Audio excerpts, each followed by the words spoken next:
11E dari kelompok 5. Saya Fatimah Zahra. Saya Siti Arisma. Saya Isti Nur Aulia. Saya Dinamaya Zara. Saya Dewi Anggraini. Saya Putri Febriana. Saya Nandana Fisa. Di sini kami akan membawakan materi Jarimah Bugot. Pertama-tama, saya akan menjelaskan pengertian bugot secara bahasa dan istilah. Bugot berasal dari kata bagayatgi, bagian, yang artinya mencari, dapat berarti maksiat, melampaui batas, berpaling dari kebenaran, zalim, dan menuntut sesuatu. Secara istilah, bugot artinya orang-orang yang menentang kepemimpinan Islam yang sah.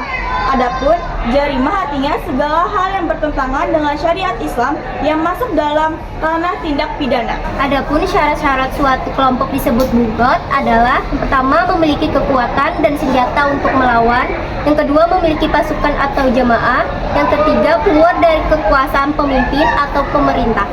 Melanjutkan dari syarat-syarat suatu kelompok disebut bugot, memiliki penafsiran agama yang membuat mereka keluar dari barisan pemerintah, melakukan pembangkangan terhadap imam, melakukannya dengan menggunakan kekuatan, memiliki niat untuk melawan hukum. Kemudian ada kewajiban pemimpin terhadap pelaku bugo.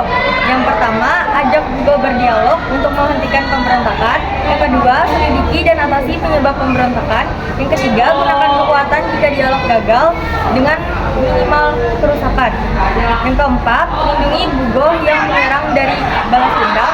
Yang terakhir, proses bugo secara hukum yang adil.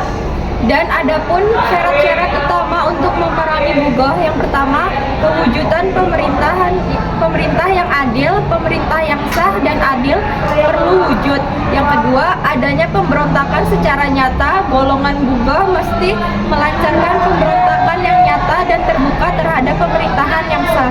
Yang ketiga, adanya kekuatan ketentaraan, golongan bugoh harus mempunyai kekuatan ketentaraan atau kemampuan bersenjata yang mencukupi untuk melawan pemerintah. Yang keempat, pemberontakan dengan sebab yang tidak sah. Yang kelima, usaha damai terlebih dahulu sebelum memerangi bugoh. Yang keenam, tidak menindas orang yang tidak terlibat. Sini saya akan menjelaskan contoh dari bugot.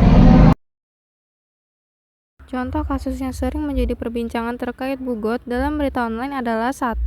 Gerakan separatis di Papua; 2. Gerakan Aceh Merdeka; 3. Yang terakhir adalah hikmah larangan bugot. Yang pertama, mengembalikan mereka ke jalan yang benar.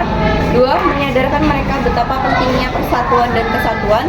3. Mendidik agar taat kepada pemerintah yang sah. 4. Tidak boleh melakukan tindakan melawan pemerintah yang sah. 5. Keamanan dan stabilitas nasional dalam suatu negara dapat terjaga dengan baik. 6. Perbedaan pendapat harus disalurkan dengan cara-cara yang baik dan benar. Itulah beberapa materi bugot yang dapat kami jelaskan. Mohon maaf apabila ada salah kata. Terima kasih yang sudah menonton. Wassalamualaikum warahmatullahi wabarakatuh.